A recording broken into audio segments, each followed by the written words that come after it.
الرحمن الرحیم نحمده ونصلي على رسوله الكريم اما بعد.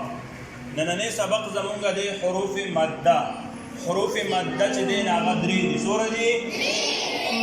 لومبې دا چې د حرف د پاسه داسې نشان راشي هغې ته څه وي؟ کله چې په یو حرف باندې زبر راشي او وروسته د دا الف راشي، الف ټیک شو، نو دې ته څه ویلی شي؟ الف مده. او دغه شان چې کله د حرف د پاسه داسې نشان راشي دې ته څه ویلی شي؟ پیش. دې ته څه وي؟ پیش. او چې واو ساکن وي، د واو ساکن نه مخکې چې داسې نشان راشي نو دې ته به مونږ څه وایو؟ واو مده. څه به ورته وایو؟ او کله چې د حرف د لاندې داسې نشان راشي هغې ته څه وي؟ زیر. او د هغې زیر نه وروستو چې کوم دی نه یا یې ساکن راغلی وي نو هغې ته څه ویلی شي؟ یا یې مده. نو غوږ کښېږدئ، دا تاسو درې واړه وویلو، د درې واړو ته څه ویلی شي؟ حروف مده. څه وي ورته؟ دا الف مده شو، دا واو مده شو، دا یا یې مده شو. ټیک شو؟ دا ګورئ اوسو با الف زبر با، زبر با. بس ډېر به نه اوږدوئ، صحیح شو؟ د خپل مقدار مطابق به اوږدوئ. با واو پیش بو، با واو پیش بو، با یا زیر بی، با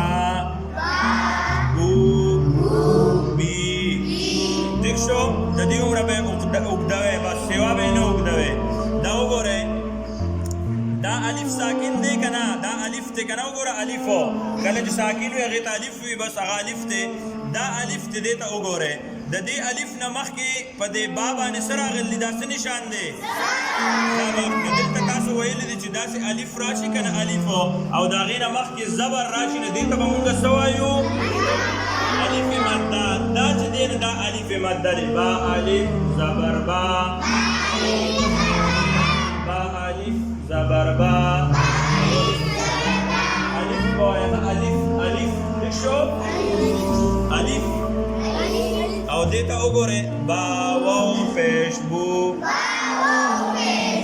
دلته تاسو ویلی دي چې واو ساکن وي او مخکې د پیش راشي، دا واو ساکن دی که نه؟ واو ساکن دی که نه؟ او د دې نه مخکې دا څه راغلی؟ پیش راغلی. نو دې ته به مونږ څه وایو؟ واو مده. څه به ورته وایو؟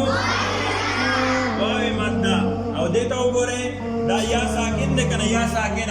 او د دې نه مخکې دا زیر راغلی نو چې د یا ساکن مخکې د زیر راشي نو دې ته څه ویلی شي؟ یا مده. څه ورته وي؟ اوس غوږ کښېږدئ، دغه شان تاسو چې کوم دی نو دا ورپسې دی. دا با به مونږ روان کړو، دا به څه شي؟ تا الف زبر تا.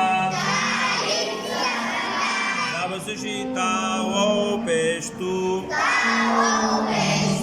دا به هم دغه شي تا یا زیر دی، تا ٹھیک شو؟ دا سا کئی سا الف زبر سا، سا واو پیش سو، سا یا زیر سی، سا سو سی.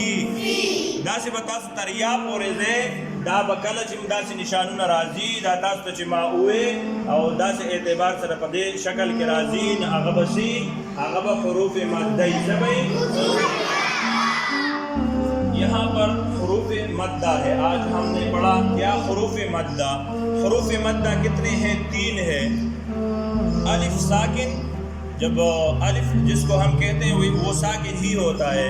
الف ساکن، اس سے پہلے زبر جب آتا ہے اس سے پہلے حرف پر تو اس کو کیا کہا جاتا ہے؟ الف مدہ. واو ساکن، اس سے پہلے حرف پر کیا ہو؟ پیش ہو تو اس کو واو مدہ کہتے ہیں. کیا کہتے ہیں؟ اور یہاں پر جب یا ساکن ہو اور اس سے پہلے حرف پر زیر ہو تو اس کو یا مدہ کہتے ہیں. تو پھر جو ہے ہم کیا کہیں گے؟ یہاں دیکھو سا الف زبر سا، سا واو پیش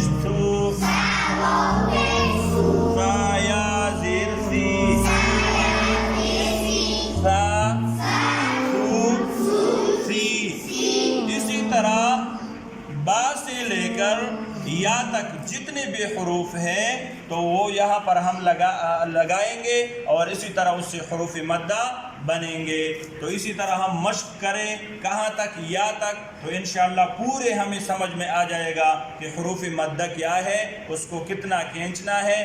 اسی طرح میں نے یہاں پر لکھا بھی ہے، یہ سا ہو جائے گا، سا الف زبر سا، ٹھیک ہے؟ تو اتنے ہی کھینچنا ہے، اس سے زیادہ نہیں، ٹھیک ہے؟ اس پر مشق کریں.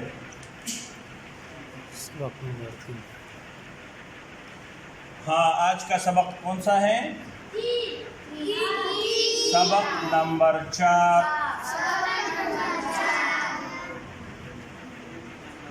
ٹھیک ہے، سبق نمبر 4 ہے. ٹھیک ہے، آج کا سبق کون سا ہے؟ سبق نمبر 4.